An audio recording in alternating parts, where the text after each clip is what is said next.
The latest batch of Epstein files are piling more pressure on former royal Sarah Ferguson and her closeness to the convicted sex offender. They've also seen the former British ambassador to Washington, Lord Mandelson, now facing a possible police inquiry over his links to Epstein during his time as a government minister. Joining us to unpack this unholy mess is Daily Mirror Royal editor Russell Myers. Russell, let's start with Sarah Ferguson and some astonishing claims over comments it's suggested she made to Epstein about her own daughter using very crude language. What's that all about?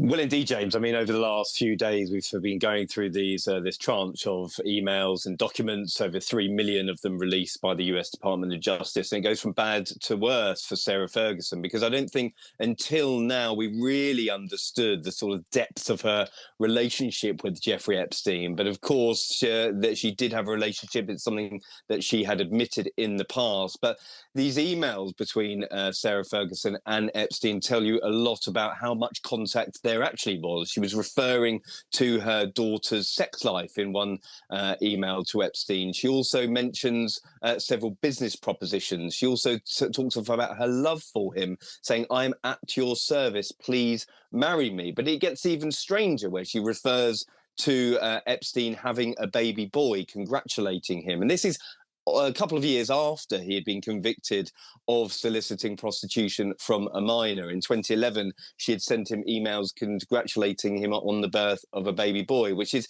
incredible, really, because there's no such proof that Epstein had ever fathered a child, although there are new allegations from another victim this week that she had a baby taken off of her just 10 hours after the birth. So I think there's an awful lot to unpick in this latest raft of emails. Yeah, that's an understatement for sure. Sarah Ferguson has previously said her relationship with Epstein was, and I'm quoting, a gigantic error of judgment. It's another understatement.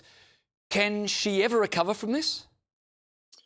Well, she may have said that at the time, but she obviously went back on her word. And I think it's been proved in abundance now how Sarah Ferguson and Andrew Mountbatten Windsor have lied at every juncture, because she was certainly in contact with him afterwards. Epstein, we understand, was furious about that statement that she'd given. He'd appealed to her and her team to retract the statement that she made.